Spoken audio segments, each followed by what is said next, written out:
Без них не было бы украинской революции. Для видеокамер западного мира они были героями. Американский дипломат пришел даже, чтобы предложить хлеб для них.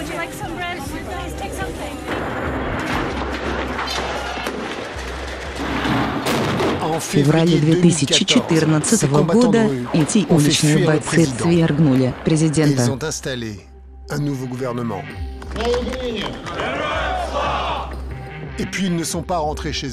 Хорошо вооруженные, они стали угрозой для правительства. А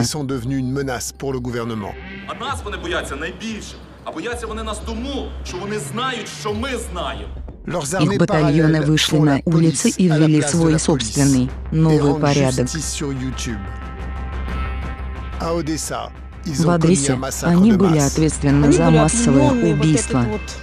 Вот когда зверь почувствует кровь. Для меня лично заслужили такую смерть. И мне их не жалко ни одной секунды.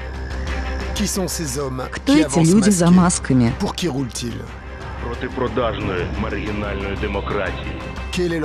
Каковы их политические цели? На кого они работают? Кто поддерживал их? Познакомьтесь с ополченцами, которые похитили украинскую революцию.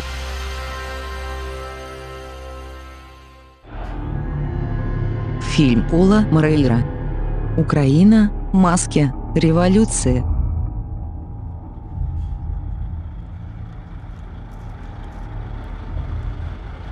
Les premiers que je vais rencontrer sont les miliciens du secteur droit.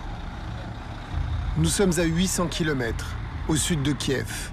La révolution est terminée depuis 18 mois. Les miliciens viennent de prendre le contrôle de la frontière entre l'Ukraine et la Crimée.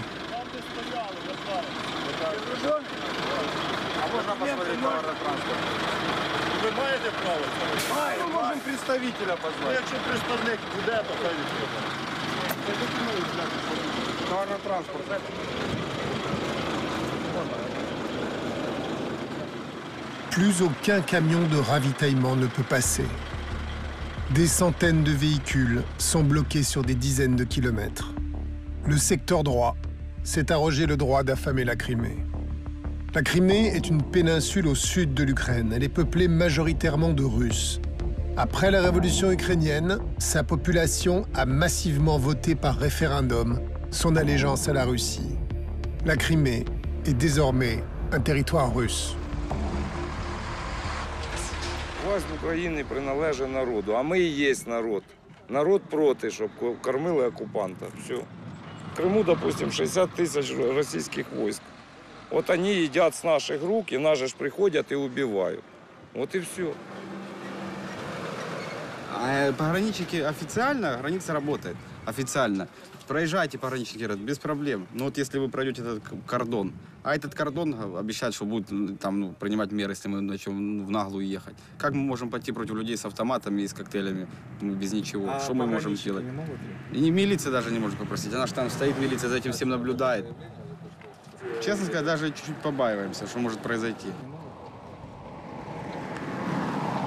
Imposer un blocus à un territoire est un acte grave qui peut déclencher une violente riposte militaire. Pourquoi l'État ukrainien laisse-t-il faire une milice incontrôlée? Как полицейский, моя задача – это охрана жизни украинских граждан. Le rôle des paramilitaires est mystérieux. Est-ce qu'ils font le sale boulot pour le compte du gouvernement? Ou bien est-ce qu'ils ont kidnappé le pouvoir dans la rue? Comment ont-ils acquis une telle importance? Kiev, 2015.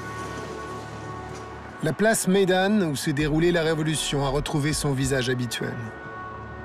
En apparence, rien n'a vraiment changé. Le nouveau président, Porochenko, et son premier ministre, le jeune banquier Yatsenyuk, sont des vétérans de la politique ukrainienne. Quoi de neuf alors?